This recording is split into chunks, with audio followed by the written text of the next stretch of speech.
Live poker players think they're playing a card game. They're not. They're playing a game of mistakes. And the players who win consistently are the ones who understand exactly where those mistakes come from and how money actually moves around the table. After 11 years of playing live low-stakes poker and getting dozens of students to results like this, I've noticed something. The vast majority of players don't actually understand how live poker works. That's why they stay stuck for years even if they study hard. So in this video, I'm going to show you how live poker actually works, where most of the money comes from, and why some players win year after year while others never seem to get ahead. Whenever I take on a new coaching student, I tend to hear the same complaints. They'll say things like, it's impossible to beat these players who play any two cards, or they just never fold a pair, no matter how big I bet. And I get it. From the outside, live poker can look like chaos, like the rules don't matter and nothing makes sense. And when players feel that way for long enough, they usually go one of two directions. They either start over-adjusting and forcing action, or they leave the table completely because they feel like the game is unbeatable. But the truth is, neither of those things will actually bring success. At its core, live poker is a mistake harvesting system. And the simplest way I've found to explain that is this. Think of live poker like an ocean.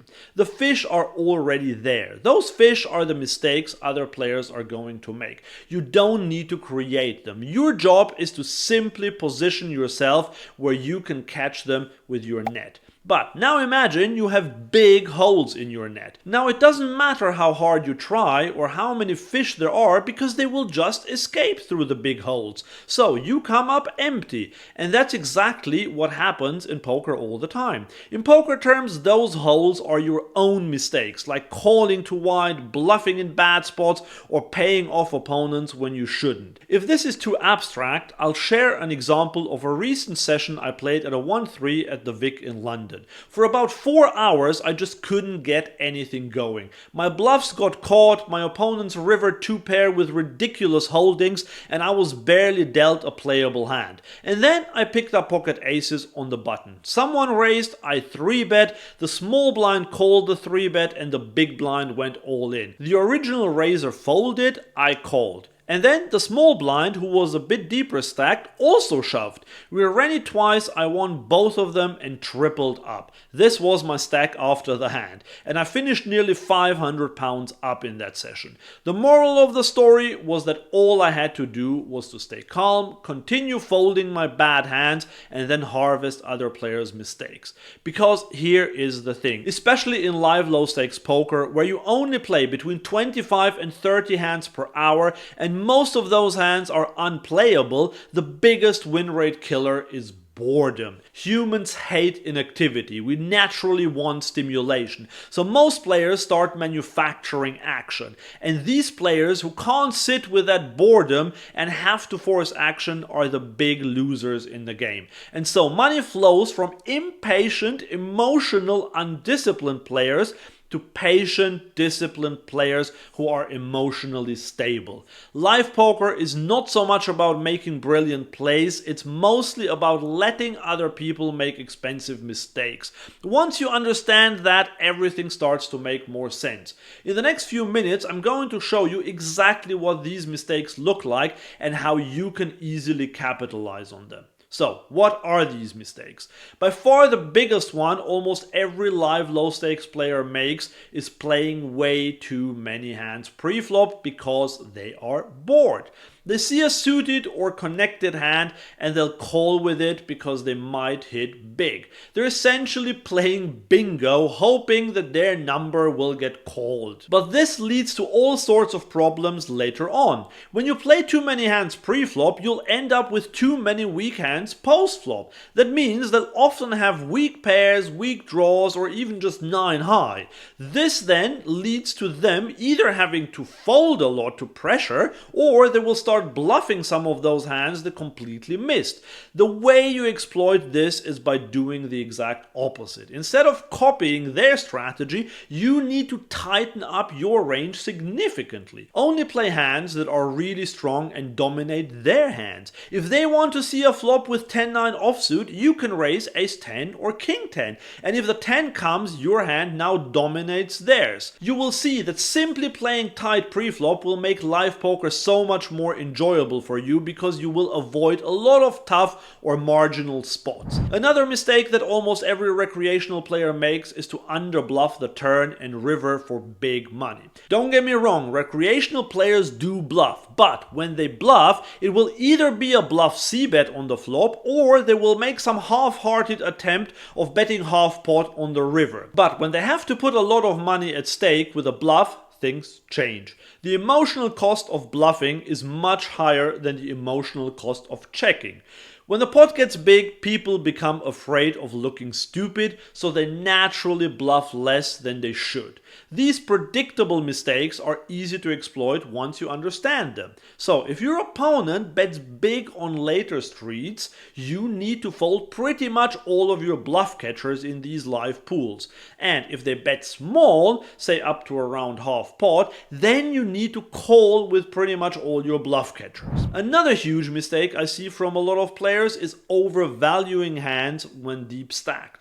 Hand strength is relative, but humans tend to think in absolute terms.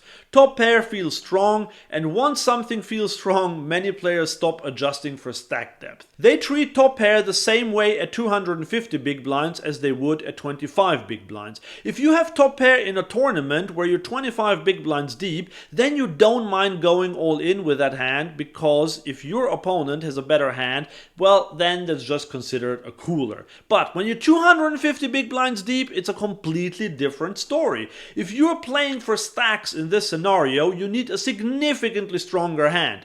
I think often even 2 pair is not good enough here. Yet a lot of your opponents will happily stack off with top pair. So your exploit is to let them do it and punish it properly when they do. Keep the pot controlled when you're the one with a marginal hand, and when they start building these huge pots with 1 pair at 200 to 300 big blinds deep, you respond by only continuing with hands that absolutely crush that range. And lastly, there is one other mistake that these recreational opponents make all the time.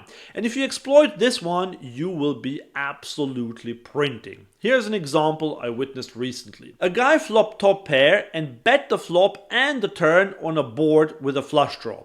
His opponent called both times. On the river, the flush came in, and now the opponent came out betting pot. The guy with top pair felt visibly uncomfortable. He suspected he was beat, but then he said the words that I must have heard dozens of times in my career. I gotta see it. So he called, and of course the other player showed the flush. Wanting to satisfy your curiosity is one of the biggest bankroll killers in poker. We humans hate open loops. We want definitive answers, and poker constantly asks us to pay money or remain uncertain. When people hate uncertainty, they buy answers. That's what a bad river call really is. I call it a curiosity purchase. How can we exploit that? Well, there are actually 3 exploits. The first one is simple but extremely effective. Just bluff less when you know that someone is curious. The second one is to bet bigger when we have a big hand.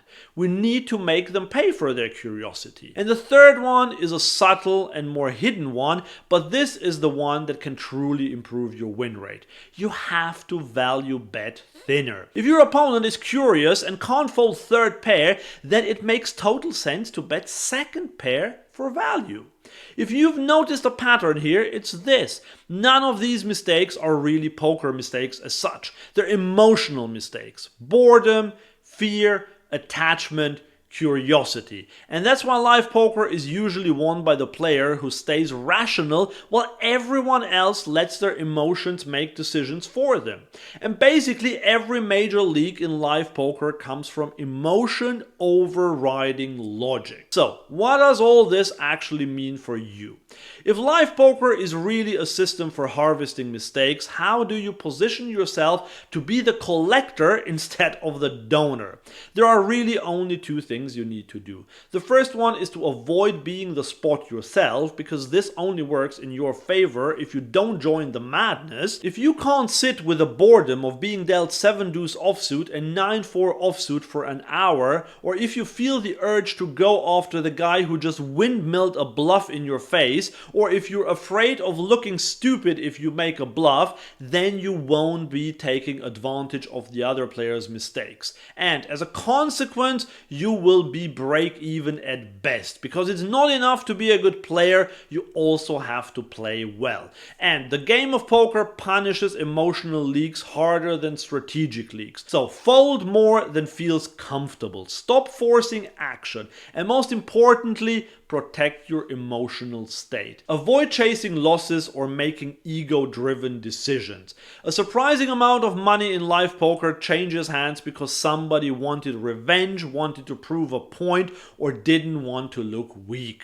And the second thing you need to do is to identify who is actually going to pay you. I once had a student who kept complaining that there was this one player who he couldn't beat. The guy knew when to bluff, knew when to value bet, knew when to fold. My student was close to desperation. As I started dissecting his game, I noticed that most players in his regular game were total fish, but this one loose aggressive player was a really strong pro. But for some reason, my student ignored all the fish and got into his mind that he needed to beat the good pro. That is really backwards. In such a game, you have to try to avoid the pro when possible and play as many pots as you can with good hands against the weak players. The pro won't make enough mistakes to pay your bills, but the fish certainly will. So identify the weak players and, even more importantly, figure out what the mistakes are that they make so that you can harvest the money. Look for calling stations and value bet them relentlessly. Identify nits and pressure them. Find out who the maniacs are and trap them. And by the way, if you need help with profiling players, I have created a cheat sheet to help with that. There I'll show you clues how you can identify each player type. Get it for free by clicking the link below or by scanning this QR code. But profiling players is only half the deal. Once you figure out players' leaks, you need to know how exactly to exploit them. If you want my full step-by-step strategy on how to exploit everyone and skyrocket your win rate, then watch this video next.